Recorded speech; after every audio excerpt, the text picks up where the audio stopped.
Everyone. Thank you so much for joining. Um, my name is Zoe Siegel, and I am the Director of Special Projects at Greenbelt Alliance, which is a regional nonprofit working to educate, advocate, and collaborate to make the Bay Area's lands and communities more resilient to a changing climate. It's so great to see so many of you tuning in to this evening to our third installment of our Future Climate webinar series. In light of the myriad of social, economic, and environmental challenges our society faces, it's now more important than ever to learn from our leaders. This is a webinar series where every Thursday at 5 p.m. we're highlighting local climate leaders working in the Bay Area on issues relating to making our world more resilient. Today, we are very lucky to be joined by Radhika Fox, the Chief Executive Officer of the U.S. Water Alliance, a national nonprofit organization advancing policies and programs that build sustainable water future for all. The Alliance educates the nation on the value of water, accelerates the adoption of the One Water policies and programs, and celebrates innovation in water management. Radhika is a widely recognized thought leader on complex water issues, from equity in water to investing in our nation's water infrastructure. Previously, Radhika directed the Policy and Government Affairs agenda for the San Francisco Public Utilities Commission, which is responsible for providing 24/7 water, wastewater, and municipal power services to 2.6 million Bay Area residents. All right, let's begin. Radhika, thank you so much for joining us today. We're really excited that you're here. It's really wonderful to be with you, Zoe, and great team at Greenbelt Alliance. I just wanted to actually begin this conversation with just like a human wellness check. Like, how are you holding up, and how is the Greenbelt Alliance team doing in light of this pandemic? Yeah, well, thank you for asking. Yeah, we're holding up as the rest of the world is right now. We are working remotely from all around the Bay Area and California in certain situations. But despite all of the COVID-related challenges that we're facing right now, we are really excited to, we're gearing up to release a new strategic plan for the organization that will really focus on our changing climate and help Bay Area communities and open spaces equitably adapt to a changing climate through smart land use decisions and looking at reducing vulnerability to wildfire, flooding, and drought through land use decisions. So yeah, we're really excited about our strategic plan launching, and really excited that you can join us today. How are you doing? I am doing okay. I mean, I feel really grateful the U.S. Water Alliance team is healthy. My family is healthy. We have been, and we'll talk about this as we get into the conversation, we've been doing a lot of work with communities around the country around how we recover from COVID and the importance of water in that. So that work really fuels me. On a personal note, I have two school-age kids, and more virtual schooling is going to be an interesting dynamic to manage, but I know lots of parents are navigating that right now too. So yeah, and the school year is just about to start, right? Yep, next week or 2 weeks from now. Yeah, exactly. Wow. Well, could you start by just telling us a little bit more about yourself and your background, and how you started taking an interest in water issues? Yeah, I often tell people that I sort of fell into water, kind of no pun intended, but, I spent my early years in India, in rural India. My grandmother raised me, and the village that we lived in, we did not have water infrastructure like we have it in this country. So we had latrines as toilets, we had wells for our drinking water. And when the monsoon came, the dirt roads that led into the village, flooded, and we were just a little oasis onto ourselves until the sun came out and the roads dried. And then when I was about 5, I moved to this country and grew up in actually New Jersey. And so I think I've always had a deep appreciation for all kinds of infrastructure and the role that infrastructure really can play in building communities of opportunity, in really helping people access really great jobs, and that sort of thing. And so I actually am sort of, like I said, fell into water. Most of my career has been at the intersection of infrastructure and equity issues. So for about a decade, I worked at PolicyLink, another really great nonprofit based right here in Oakland, and worked on transportation and housing, and really worked at PolicyLink at a time when the smart growth movement, right, was just starting in communities around the country in the 90s. And a lot of my early work at PolicyLink was really around how do you center regional development and smart growth issues in equity. Because if we don't have equity in regional development, we don't have sustainable regional development. And so, so that was really how I entered the world of infrastructure and land use and stuff. And then when I left PolicyLink, I had a really amazing opportunity to work for the San Francisco Public Utilities Commission. And I have to say, I encourage everybody on this call to work in local government. There's such a need for leaders like those who work with the Greenbelt Alliance to serve. And so I had the opportunity to work at the local water utility, and we were one of the first utilities in the nation to adopt a community benefits and environmental justice policy. And so it was really my time in local government in San Francisco that I fell in love with water, and that really led me now to the real honor of being able to run the U.S. Water Alliance for about the last 5 years. Wow, I didn't know that they were one of the first agencies to really build equity into their work like that. That's so interesting. I also didn't know that you grew up in New Jersey. I know that as we feel the impacts from climate change on a more regular basis, like right now, the people in New Jersey are, experiencing what is predicted to be a, very difficult hurricane season. We're really, experiencing the impacts of climate on a much more regular basis every year. And it seems like water is at the issue of every single climate disaster, whether it's fire, flooding, drought, et cetera. Can you talk for a little bit about, why it matters to be a leader in climate? Yeah, well, I think so. You got it totally right that water is really the medium by which communities experience climate stress. Whether, like you said, it's drought, flooding, wildfires. And, one of the things I like to say is that water is one of those things, it is a force of nature, right? It's life-giving and it's life-taking. And that with climate change and the unpredictability of things like sea level rise and heat and temperature, all of those things are dramatically impacting the water cycle. I think the challenge that we see in the water sector, though, is oftentimes in climate conversations, people look at the impacts of water as a problem, right, as a climate stress. And we don't talk enough about how water can be a solution, whether it's around carbon reduction and those kinds of things at local water agencies, just like we need to do, for example, with transit agencies and all of that. But also one of the biggest and best bets that we can make to create a climate resilient future is really through the adaptation and fortifying of our water systems to be more resilient in the face of climate. So, I do think it is a challenge that we still to this day have very much these sort of parallel conversations about water and about climate.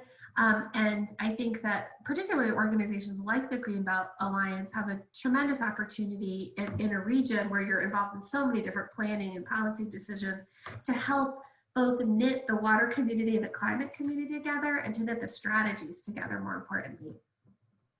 Yeah, definitely. And at Greenbelt Alliance, we're really helping communities to become more water wise through the preservation of open spaces and farms and ranches, and encouraging infill development and discouraging sprawl in order to protect our water supply, both in quantity and quality. Yeah. Yeah. So you mentioned the One Water movement, or maybe I mentioned the One Water movement actually, but could you talk a little bit about the One Water movement? Yeah, absolutely. So, our mantra at the U.S. Water Alliance is one water, one future. And, what I think is so exciting about being in the water sector today is I think that we're in a moment of really grand transformation in how we are viewing, valuing, and managing water resources. And I'm going to go a little history nerd for just a second to maybe talk about why One Water is the future. So if you think about, and I'm probably going to date myself, but when I was in utero in my mother's womb, it was, 45, 47 years ago, something like that. And it was at a time when our nation's waterways were beyond polluted. Literally, we had rivers like the Cuyahoga River in Cleveland on fire because of pollution from industrial, manufacturing, all of those things. And at that moment, we sort of stood up as a nation and we really said, our waters matter, and we are going to do something about it. And so what happened was we created the Environmental Protection Agency. We created, defining environmental regulation through things like the Clean Water Act, the Safe Drinking Water Act, NEPA, so many things, right? Endangered Species Act. That all came from that moment of severe trauma, severe pollution in our nation's waters. And what we know is like the outcome of that is, we now have water bodies all around the country that, like the Cuyahoga River, that are now fishable, they're swimmable, they're drinkable, right? But how we achieved that goal was we got really granular, right? We got really sophisticated in developing regulation for how are we going to manage drinking water, how are we going to manage stormwater, how are we going to manage wastewater. And we made a lot of progress because of that. And so I think that One Water is kind of that next chapter in the evolution of how we view the environment, right? Because One Water to me is very much about taking all of those stovepipes and those silos around drinking water and wastewater and like putting them back together into, and building on the success that we've had really, and putting those things back together to think about integration and sustainability. So for people in the water sector, in the water industry, One Water is about thinking about things like, is really having a systems mindset, which is also very much the way the smart growth movement thinks about things, right? That how you manage your drinking water supplies lead to, and if those drinking water supplies are clean, like how that impacts wastewater. Or for example, if we're doing a green infrastructure project, something we're really proud of here in the Bay Area, that's actually taking stormwater out of the system and that impacts drinking water. So it's really thinking and having that systems mindset. It's also about recognizing that if you have a bunch of engineers who are making all the important decisions about water management, that we're going to lose something. So we have to involve the community. We have to have inclusion as a central thing. And we have to think about the watershed, right? We have to think about the region when we think about smart growth. We have to think about the watershed and the multiple impacts. But what to me is also so exciting, and I think this really intersects with the work of Greenbelt Alliance, is that One Water is also not just about the water cycle, right? It is about really understanding the relationship between water and land, right? So how we manage our forests, what we do on the land is going to impact the quality of our source water, right? Energy, many of the sources of clean energy have a significant water footprint, and we have to understand those connections. So to me, One Water is really about bringing all of those considerations back together for the future of our children, our grandchildren, and a bright and prosperous nation. Wow, that sounds so interesting. Yeah, I mean, I think now more than ever, it's so critical that we come up with multi-benefit solutions that prioritize both people, water, and lands in all of our choices moving forward. My background is in urban planning, and I know that historical redlining practices and lack of infrastructure investments have placed so many low-income populations in areas that flood so much more often. And so I wanted to sort of direct us towards some equity and urban flooding conversations. And I know you guys recently have released a report and have done a lot of work around equitable approaches to urban flooding. And I was just wondering, as we deal with the impacts of climate change, why you believe it's critical to address equity issues every step of the way. Yeah. Well, if we have time, we should geek out on planning as well, because I will say I have a planning degree from Berkeley, and Okay. I've got a bunch of other Greenbelt allies and friends too. So we'd love to talk about planning at some point. Yeah. But listen, yes, you're absolutely right. Equity, we have to center climate solutions. We have to center water progress in equity. Across every environmental issue, low-income people and communities of color have been hit first, and they've been hit worst by the negative impacts of climate, of environmental choices that we make more broadly. You know, right here in the Bay Area, take for example, Bayview Hunters Point neighborhood, right? It is a lower income, primarily African American, though the demographics are changing, but neighborhood in San Francisco. It is also the location of the wastewater treatment plant that treats 80% of the city's waste. So 80% of waste water that is treated and returned to the environment flows through the Bayview Hunters Point.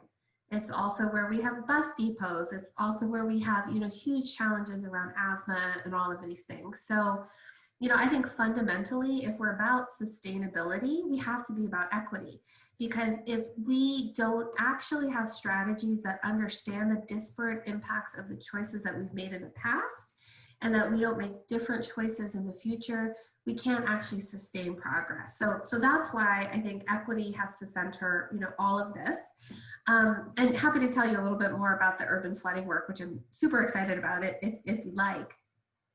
Sure. Yeah, that would be great. Yeah.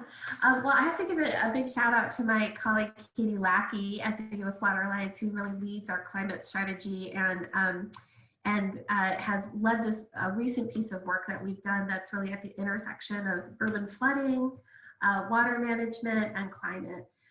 So one of the things that I learned through this project with Katie and others is that flooding is actually the most costly disaster that faces our country, both costly as far as human lives lost and as far as costs to our community. So flooding costs about $8 billion a year here in this country. And that is a number that doesn't take into account when we have huge catastrophes like Maria or Superstorm Sandy.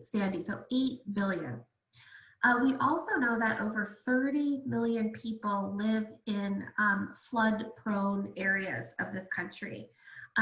And that number, though, you know, there's millions and millions more people who are threatened by flooding because, you know, we have more extreme storm events that lead to very localized flooding, even if you're not in a flood zone. So it is a huge and costly problem, both from a human life perspective and then, you know, just from an economic perspective. And so over this last year and a half, we've had this really amazing opportunity to work with 9 cities around the country around how do we actually tackle this issue of urban flooding and really do it in a way that pays attention to those who are most vulnerable, whether it's low-income people, communities of color. For example, in Des Moines, Iowa, one of the cities we've been working with, is that's actually the elderly that are most impacted. So whoever is most vulnerable, how do we center and strengthen their outcomes? And what I have to say is this work, I've just been so blown away by some of what people are doing. So, you know, in Seattle, they have a racial and social equity index that is really guiding some of the choices that they make around flooding and mitigation efforts, resilience strategies. And because they're using a racial and social equity index, they've actually it's led them through a process that has really meant investing more deeply in the South Park neighborhood, which is a very diverse people of color neighborhood in the Seattle area. And they're really rethinking the relationship, frankly, between local government and community there. For example, they have this really interesting, and I'm not a technology person, but there's this really interesting virtual reality experience of sea level rise, right? How cool is that? And how cool. That's impacting Seattle.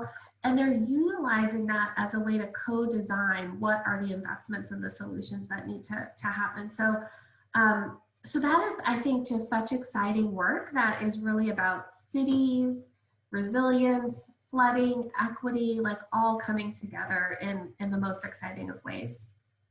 Yeah, that is really exciting. And yeah, I read through the report and it's really incredible. And I linked it in the chat for anyone else who wants to take a look at Mhm. it. And I also wanted to thank Katie Lackey because she was also essential in helping to put this together. So yeah, you have a great team. Mhm. Um, and, speaking of, making sure that the community is working so closely with the cities and elected officials, at Greenbelt Alliance, we are really working to support local climate leaders in an effort to, reduce community vulnerability to flooding and fires and drought through land use practices, and also, helping provide the tools and resources that local advocates can use in order to learn more about these processes and stay up to date on the issues going on in their communities. And so, we're really, working to promote climate leadership at all levels. And I was wondering, do you have an example in your work of where you see, climate leadership taking place, and what makes climate leadership successful? Well, I think I want to answer that question in two ways, like two things really. So I think one of the places that I am just like so excited about as far as climate leadership is really from young people. I mean, things like the Sunrise Movement and the way that younger, and I mean, probably aging myself again, but younger climate activists are stepping up and stepping in and pushing. I think the traditional environmental movement, the traditional water sector, the traditional climate leaders to be bolder, to be different. I mean, it is inspiring because at the end of the day, even though this young generation of activists are not the cause of the problem, they're going to be, holding the bag as far as the problems that my generation and previous generations have created. So like, I think that's the thing that makes me really, really fired up. Um, you know, when I think about this question that you asked, Zoe, about like what makes for effective climate leadership, I think I would answer it to say it's what makes for effective leadership in general, which is the ability to think about the whole and not just your part of it, right? And like we have done that for way too long in the climate movement, but just in the movement for equity, the movement for all the things that we care about, right? And so I think like looking forward, if we're going to make real change on the looming climate crisis, it is our ability to be in solidarity and to think about the whole and not the part, right? So what that means like for me very practically is like I can care about the water piece when it comes to climate resilience, but actually if I'm a real climate leader, I am also taking the time to understand the energy piece. I'm taking the time to understand and be in solidarity with what has to happen in the transportation sector, right? What has to happen in the environmental justice sector in order to make climate progress. And I will say that I do think that this really powerful new period of climate activism that we're seeing, led by younger people, is happening in a way that is thinking about the part and not just, thinking about the whole, not just their part of it. And I think that for those of us who have been at this a bit longer, we have a lot to learn from that and a lot of listening that we need to be doing. Yeah, absolutely. The Sunrise Movement is so inspiring. And it's been, I've been following them for a little while, and it was just so interesting to see how they made this really swift transition into supporting Black Lives Matter and environmental justice issues in a much faster way than most, other environmental organizations could do. And I think, we all see the connection between environmental justice and climate issues, and we want to make sure that we are, continuing to learn and listen and build these connections. And I think, making sure that we continue to build these cross-sector collaborations, and that will ensure that all communities can thrive under a changing climate. And speaking of sort of the current issues, I am curious how your work has shifted as a result of COVID-19, or how this has kind of impacted your network. Yeah. Our work has dramatically shifted as a result of COVID.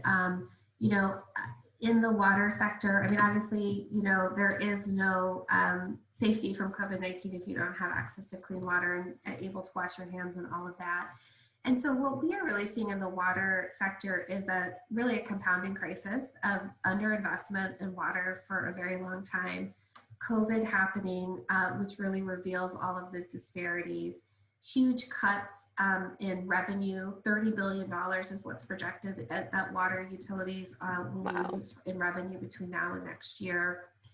And then we really see how COVID is reinforcing all of the disparities that already existed in the water sector. So, for example, one thing that we know is that race is the single biggest predictor of whether you have access to clean, safe, affordable water.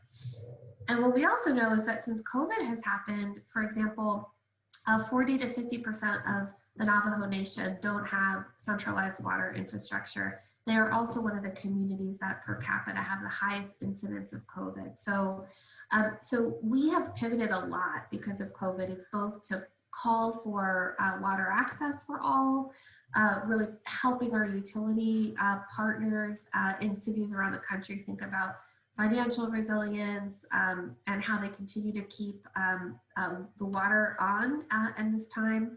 You know, and one thing that I would say is a bit frustrating is that in all of these discussions about stimulus and recovery dollars, water has gotten nothing. So for example, the Atlanta Department of Water got $0 from any stimulus, and the Atlanta airport got, you know, $250 million in stimulus funds. It's not to say that airports and transportation aren't really critical infrastructure, but we're facing significant challenges in water. And so we have a whole body of work that's around how do we help the water sector recover stronger from this pandemic. Wow, I can't believe that the water sector hasn't gotten any recovery money. That's incredible. No. Well, I know we only have a few moments left, but I did want to end on, you know, a more positive note than COVID. And I would love to ask you, you know, what opportunities you see for One Water leaders or climate leaders to advance in the future. Yeah. Well, I mean, I see so many opportunities. I will say that we are in 90 days, less than 90 days from the most probably potentially important election of at least my lifetime. And so I think generally for all of us, we need to get out the vote. We need to be involved. We need to push the next president, the next Congress to prioritize climate, to declare a climate emergency, to create a coordinated strategy to address that climate crisis. We have to get our voices heard. We have to think about the whole, not just our part of it. And that's really what makes me optimistic about the future, is that at this moment of tremendous compounding crises coming together, including the call for racial justice that we have to meet, all of us together, there's so much opportunity to reimagine our communities and our country. Yeah, definitely. And speaking of ways to reimagine and, you know, calls to action, you have a couple of events coming up, I hear. Yes, yeah, absolutely. So next week, actually, we're hosting a webinar that is really looking at this intersection of urban flooding and climate and water. And I would love to invite everyone on the call to join. It's free, and I think there's a link going up in the chat, which is so lovely. It's in the chat. I also want to invite folks to join us for on October 21st for Imagine a Day Without Water. It's our National Day of Action and Advocacy. It's happening 3 weeks before the election, actually. So would love for all of you to join us to talk about how you value water and what it means for your communities. Great. Well, thank you. And I think, unfortunately, we're out of time, but it's been so great chatting with you today. Radhika, thank you so much. Thanks, Sally. And I know, you know, true resilience will only happen when all communities can adapt and rebound stronger from all climate shocks and stressors. And at Greenbelt Alliance, we hope that we as a region and as a nation can really leverage this moment of crisis and bounce back stronger. And for those interested in learning more about Radhika's work, you can go to the uswateralliance.org, which is in the chat right now.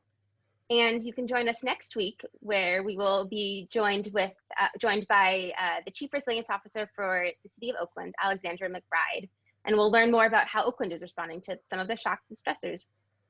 So yes, thank you so much, Radhika. This has been great, and take care, everyone. Thanks, Zoe.